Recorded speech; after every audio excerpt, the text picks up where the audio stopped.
अच्छा, इस दौरान मेरा ख्याल है जो सवाल मेरे पास लिखे हुए आए हैं उनका मैं सवाल करता हूं ताकि भाई अहमद जो है इसका जवाब देते रहें, इनको ब्रीफली दें ताकि लोग और ज्यादा सवाल कर सके।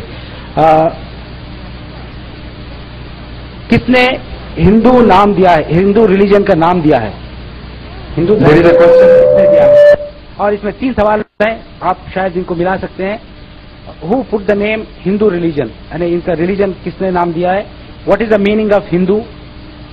Why Hindu have SC, ST and caste system? Who invented this?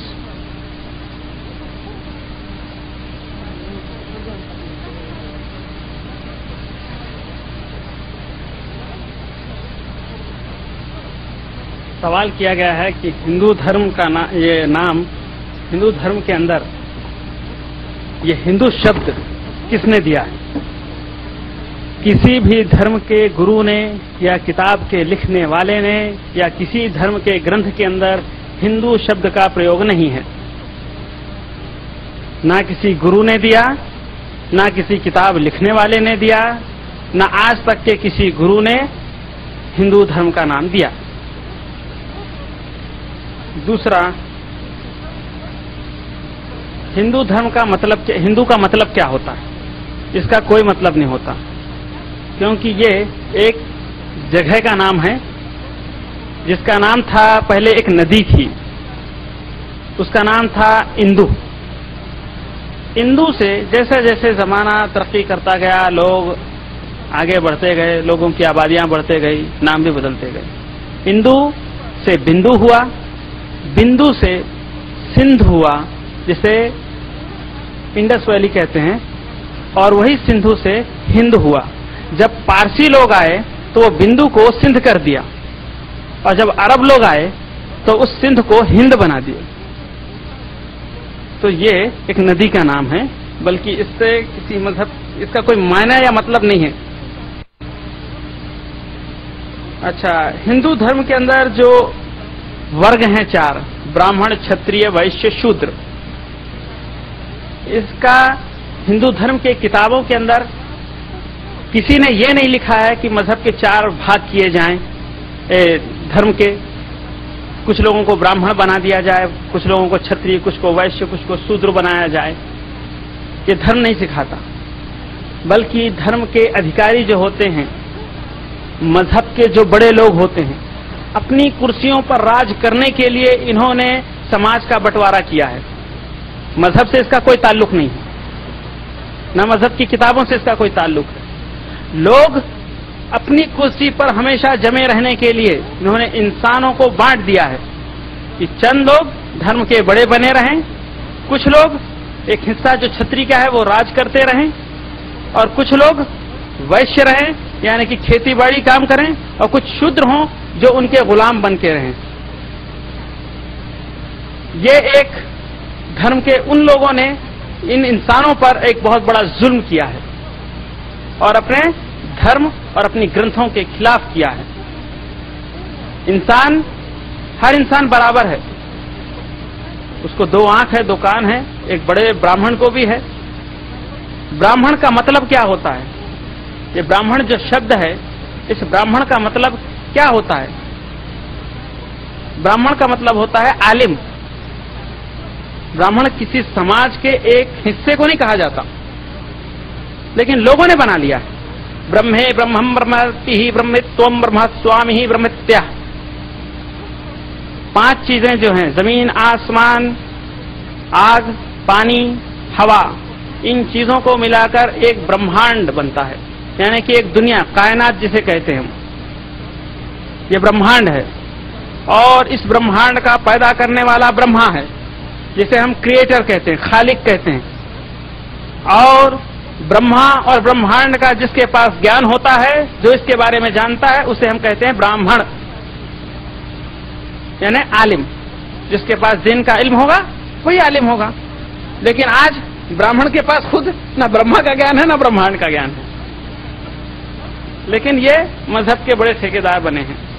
ये मजहब के उन गुरुओं ने उन्हें ये भाग बांट करके अपने अपने भाग बना दिए हैं, और वो अपने अपने भाग में है, लेकिन इसका मजहब से या उसकी किताबों से कोई ताल्लुक नहीं है। There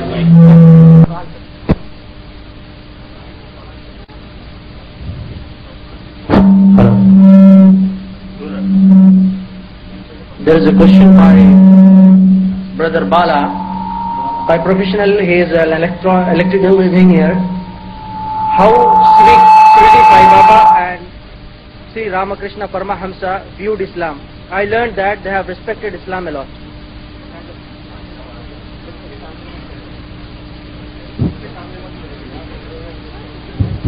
There is a question by Brother Bala.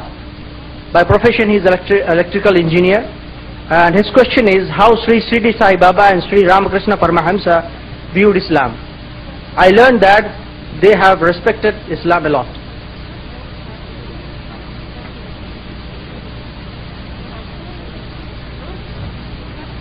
Shirdi के साईं बाबा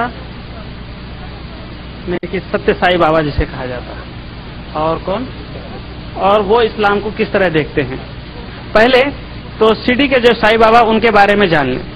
शिरडी के साईं बाबा पैदा हुए एक हिंदू घराने में, उनकी परवरिश हुई एक मुसलमान घराने में, और वो ऐसे मुसलमान घराने में पैदा हुए जिसके वो खानदान खुद जो इस्लाम के बारे में नहीं जानता था, वरना वो इस्लाम की दावत देते।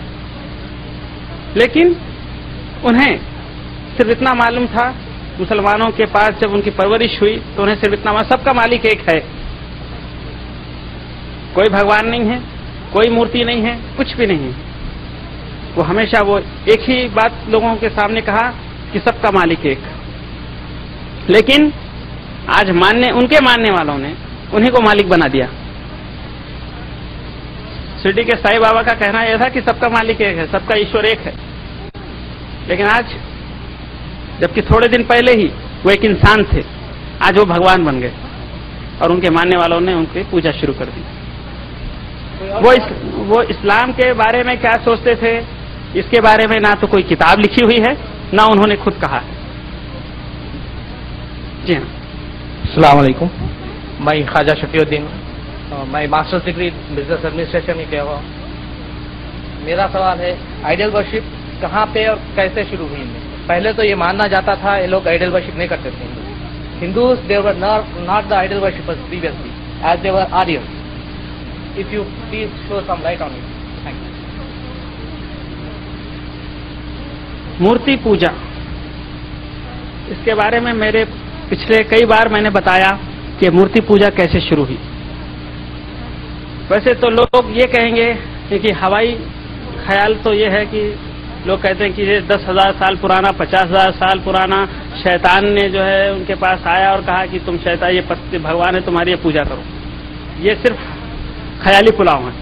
मैं आपके सामने सिर्फ वो बातें रखता हूं जो महर्षि वेदव्यास ने अपने ग्रंथों के अंदर लिखी हैं। उनका कहना यह है कि जिस वक्त मैं ये ग्रंथ लिख रहा हूं, ऐसे लोगों के बीच में हूं जो इंसान जीवन के किसी भी तरीके को नहीं जानते, कि उन्हें खाना किस तरह से है, पहनना किस तरह से है।